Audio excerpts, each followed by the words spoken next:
What's up and welcome to the episode of Gizmo Slip. Today, it's gonna be a little bit different. I'm gonna talk about why I ordered the Tesla Cybertruck. This whole truck that has become a meme. It's ridiculous. The design is so polarizing. Half the people are like, it's amazing. Half the people are, it's the ugliest thing I've ever seen. Now, I wanted to talk about all the practical reasons on why I decided to pre-order the Cybertruck. First of all, there's really no reason not to right now. It's only $100. It's refundable. If it comes out with more information and I don't like the new information, I can always cancel it. So it's really kind of a no-risk pre-orders. But beyond that, there's a ton of actual practical reasons on why I'm replacing my Dodge Ram 3500 with the Tesla Cybertruck. And I've got all those reasons written out into a big, long, organized list, and I'm gonna try to go through them for you. Just know that I'm gonna start off with kind of the flashy reasons on why I think it's awesome, and then we're gonna move into the more practical reasons on why I think it's a really, really good choice. Now, some background on me is that I use my Dodge Ram 3500 to haul around my 31-foot Airstream Classic. So this is a fairly large RV. Now, I lived out of the Airstream Classic for about 2 years. I have a generator in the back of the Dodge Ram 3500 that I can power the Airstream with whenever I was off the grid. I also have solar panels on the Airstream, but the downside is I don't have enough solar to continuously use them. It's just kind of good for like 2 or 3 days of off the grid use. And then I have to use the generator to like sub in, especially if I want to run the air conditioner, then I definitely have to use the generator to be able to keep the Airstream cool in like hot weather, for example. All that to say, I'm looking at this Cybertruck purchase from a Airstream towing perspective, and there's a whole lot of pros and cons and things to consider when it comes to towing something regularly with a truck. And I'm trying to factor all of that in here. As well as I'm trying to factor in kind of the daily driving and usage potential of this truck versus the Dodge Ram 3500. There's a whole lot to talk about here. It's gonna be freaking epic. Let's get started. Like I said, we're gonna start with some of the flashier reasons on why I decided to purchase the Cybertruck. First of all, the design is just incredibly unique, and I love things that are unique. You know, I've got a Tesla P90D with ludicrous mode. It was the fastest production car ever made when it came out, and I love knowing that that's there, right? I love knowing that fact, and this truck is going to be extremely unique, both in its design and both with its speed. The triple motor is going to go 0 to 60 in just 2.9 seconds, and it's going to have over a 500-mile range. I'm assuming that's also not when you're towing something, so keep that in mind. We're going to talk about its towing range later on here. In terms of design and my personal taste, half of me is like, this is the ugliest truck I've ever seen, and half of me is like, this is just incredible. It's just freaking nuts. I can't believe they did something so amazing. So I really love the headlights on this truck. The dual beam on the top and the bottom looks fantastic. The angular lines are just incredibly sharp, and I really like that. Certain things I'm not a big fan of, like the hubcaps on the wheels. I feel like the hubcaps on the wheels would have looked a lot better if it was steel-based wheels. I don't know. I love the way that they've engineered the back of the bed. Not only do we have a retractable cover that's built into the truck, which will allow you to, for example, prevent rain from damaging the goods in the back of your truck. You also have these lines in the truck, and these are actually T-mount rail points that you can basically put any mountable bracket in any order or shape that you want, so you can lock things down in the back of your truck bed. You also have mounting points along the whole row of the truck bed, and then you have this incredible lighting in the back of the truck bed. And then in the tailgate of the truck, you also have an extendable ramp, which you can use to load up really heavy objects like an ATV, a motorcycle, or whatever else you might want to put in the back of your truck. And then we have the interior of the truck. It's extremely spacious. We've got this giant 17-inch display in the middle. We've also got this almost aeronautical steering wheel. I don't know if that's going to actually go into production.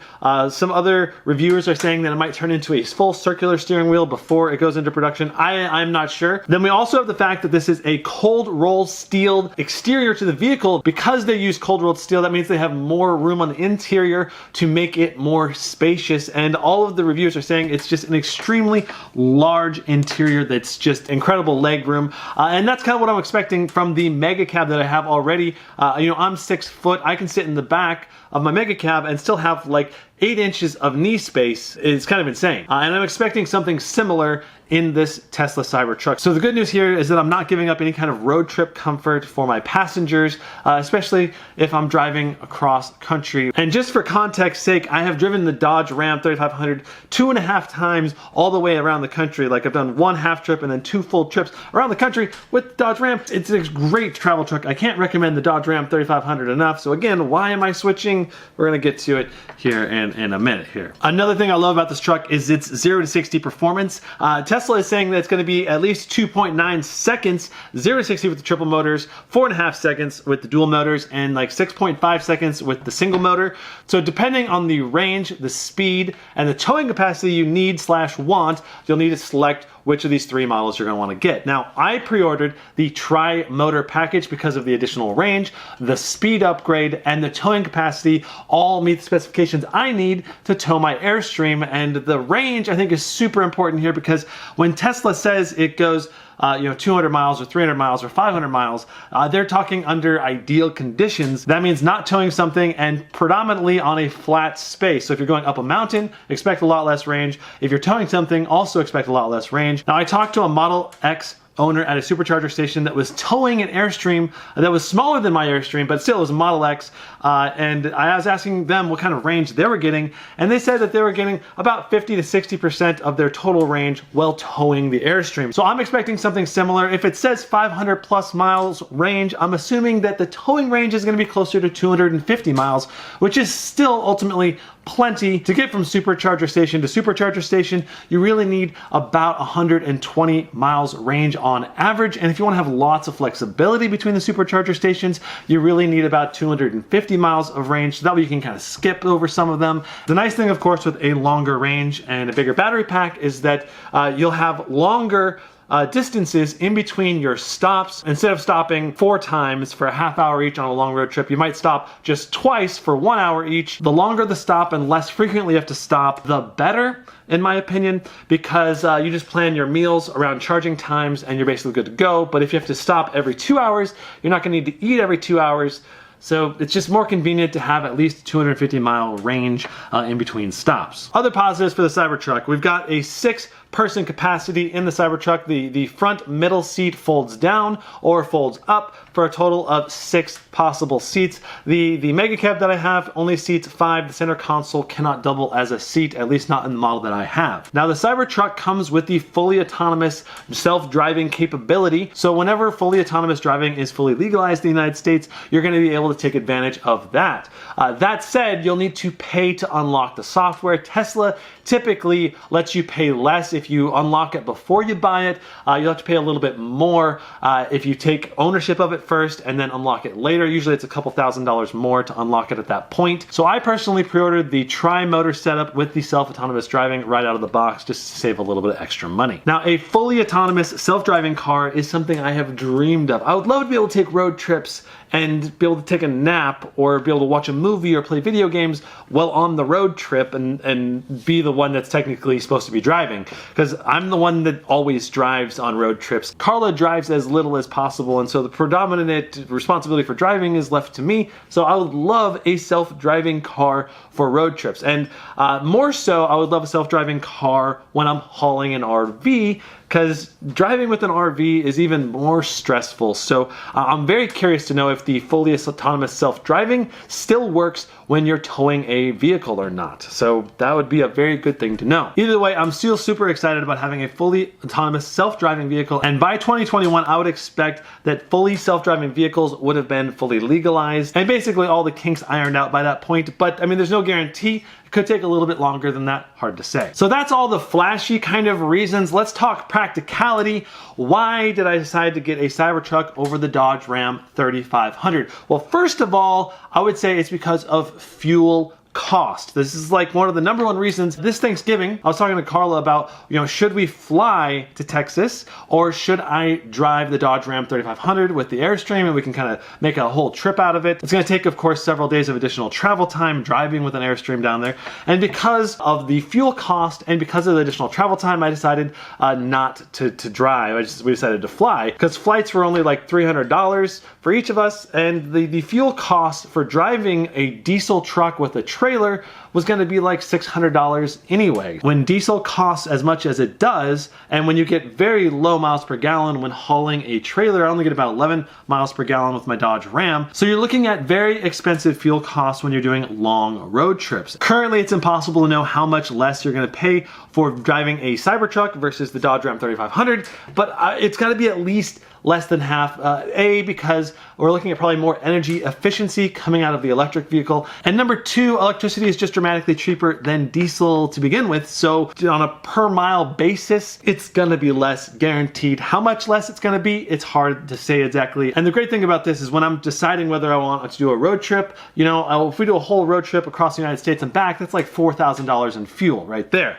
And if I'm doing a Tesla Cybertruck, that cost just got cut in half. That's a huge difference in terms of day-to-day usage and how much it actually costs to operate the vehicle. Now let's talk about the utility of the Cybertruck when it comes to running and operating an RV combination with the Cybertruck. So the Cybertruck, as many of you know, is gonna come with wall outlets for a 110 and a 220 volt outlet. And this 220 volt outlet, we don't know how much throughput it's gonna have. Tesla is basically advertising you're gonna be able to charge your Cyber ATV through the power outlet. So it's gonna have at least a significantly high output of power. The great thing is when you pair this with an RV, you're gonna be able to get a lot of continuous use of your RV out of it. Now my RV has solar panels and lithium ion batteries already in it. And if I were to just straight camp, watch TV, do my basic things in the RV, I can camp for 2 to 3 days without running out of power.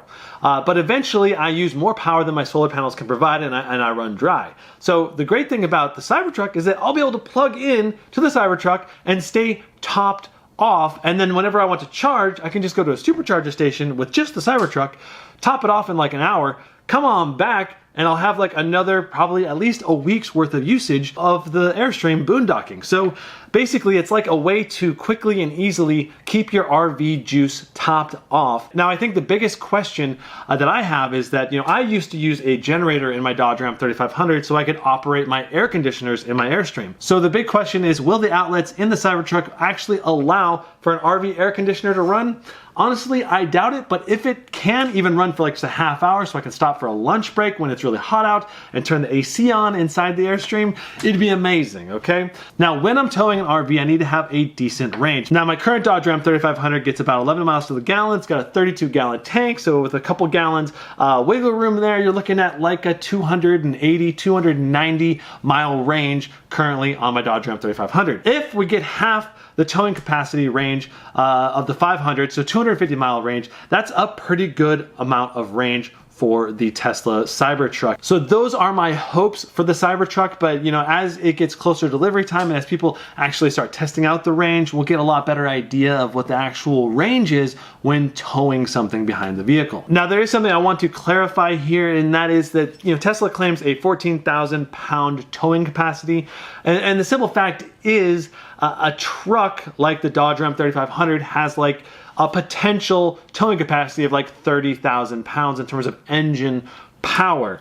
But that's only going to be if your Dodge Ram 3500 has dually wheels on the back. So I only have single rear wheels, which means my towing capacity is closer to the 14 or 15,000 capacity of what the Tesla Cybertruck will be anyway. So I'm not really giving up much towing capacity anyway. The main downside, I think, for the Tesla Cybertruck from towing perspective is that you're not going to be able to really fit a fifth wheel setup in there because of the sloping angles on the back. That is going to prevent a fifth wheel setup or a gooseneck setup, because you wouldn't want to like clip the side of your truck when you're just doing a basic turn. So in my opinion, unless Tesla offers an option where the sides of the vehicle are lowered and you have just a straight flat bed, you're basically gonna be stuck bumper pulling trailers and that's it. I don't think many people are gonna be hauling more than 10,000 pound loads with the Tesla Cybertruck anyway. So ultimately when it comes down to it, the main advantages with the Cybertruck are the very long range when not towing something and still having a decent range when you tow something.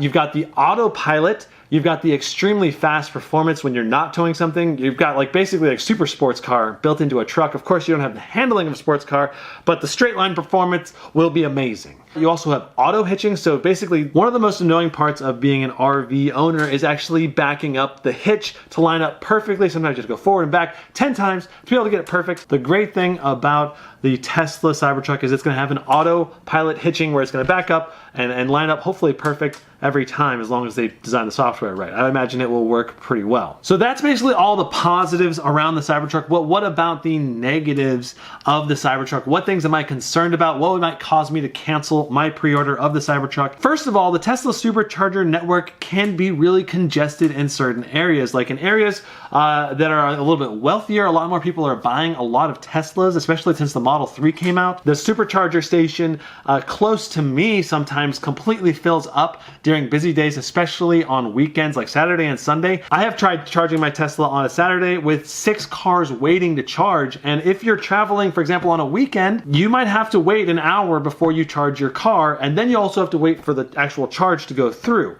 That's a pretty big deal. And something that's making this even worse is that a lot of the supercharger stations have had maintenance issues, at least especially in the Oregon, Washington area. I've went to probably 15 different charger stations here, and about half of them have some charger out of order. And that doesn't help alleviate the congestion problem. So basically, in my mind, if I got the Cybertruck and I'm hauling the trailer, I'm probably gonna try to travel during the non-busiest parts of the day, so that way the supercharger network isn't as busy. And as Tesla adds more supercharger stations, hopefully this isn't as big of a deal, but we'll have to see. Like, if it keeps getting worse and worse as the Cybertruck delivery gets nearer, I'll probably cancel my order because I don't want to have to deal with long lines at the supercharger stations. Another potential thing I'm concerned about is the warranty. You know, what kind of warranty is Tesla's going to offer on the Cybertruck? You know, the Tesla Model S that I had an extremely good warranty. It's got an 8-year drivetrain warranty, which covers the battery and the motors. That's kind of insane. You know, is Tesla going to offer something similar on this truck? I certainly hope so. It would be amazing. The other thing that kind of concerns me a little bit, but I'm not too worried about, is maintenance costs. How much is it going to cost to replace the tires? And if there's anything that goes wrong from wear and tear, is it going to be more expensive to operate than a normal truck? I doubt it, but you never know, and that's kind of one of my question marks right now. Another con is that since this battery bank is going to be a bigger battery, and because you're going to be using more energy per mile, your travel efficiency just isn't going to be as good as it is with a smaller electric vehicle. With the Tesla Model S, you know, it only takes a half hour to 45 minutes to get a lot of range. You know, with the Tesla Cybertruck, your time at the supercharger station isn't going to be as efficient on a per mile, per amount of time spent basis. So you're going to be spending more time at the supercharger station. But of course, the big positive here is that because it's got a huge 500 plus mile range, you're not going to have to charge nearly as often, and especially if you charge at home, you'll basically only have to charge when you go on road trips. Now, the last big thing I'm concerned about is that when I'm towing the Airstream and I pull into a supercharger station, will I be able to pull into that supercharger point without having to unhitch from the Airstream? Because if I have to unhitch from the Airstream at every single one, it would be very, very annoying. Now, I have been to a lot of supercharger stations now. I've owned the Tesla Model S for about a year, and I've taken a number of long road trips. I would currently say that about half of the supercharger stations out there have accommodations for, like, for example, the Model X towing like a small trailer, and that's not a problem. But what happens when I'm pulling into these supercharger stations with a 31-foot Airstream? Am I going to be blocking the other supercharger station ports? You know, will I be able to go in and out? Hopefully, ideally, in my mind, I'm going to pull in, charge, and then pull straight out. Currently, I would have to be backing up and moving around, and sometimes these are like cramped parking lots that are not ideal for hauling a large RV through. So I really hope Tesla builds out their supercharger network to accommodate you know, the Cybertrucks with things being towed. This is going to be a very important aspect of whether or not the Cybertrucks will be a realistic thing that people with normal trucks can switch to. Because I guarantee you this, that the majority of people will not put up with the hassle of unhitching and rehitching every time they need to charge at a supercharger station, especially if they're doing a big cross-country trip where they have to charge several times a day. Unhitching and rehitching is pretty annoying. The only good thing I will say about the unhitching and rehitching is that because the Cybertruck does have the auto hitch and backup built into the car, the hitching process is a lot less annoying than it would be on a normal truck. So those are all the pros and cons of why I'm excited about the Cybertruck and why I'm a little bit worried and why I might cancel, but I currently have no plans to cancel, especially not until I get all the details regarding the Cybertruck specs and how much, for example, the voltage on outlets are, and there's just There's a lot to know. Anyway, I think it's just an incredible truck for the price. You know, the Dodge Ram 3500 that I have cost as much as the Cybertruck did when it was new. I think Tesla was really smart with how they've priced the Cybertruck, as well as the specs and potential performance that it has. I can't wait to test drive one and check one out in person.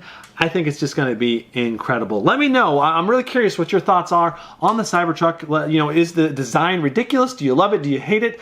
Do you think it's a practical truck, like for day-to-day use? If you are a truck owner, would you consider switching from a traditional truck to the Cybertruck? I'm really curious to hear your thoughts on all of this. Let me know in the comments down below, and I'll put a poll up in the top left. That's it for this video. I hope you enjoyed it. If you did, hit that like button. If you want to see more tech videos, durability tests, wacky tests, hit that subscribe button and hit that notification bell. I will see you in the next one. Brandon, out.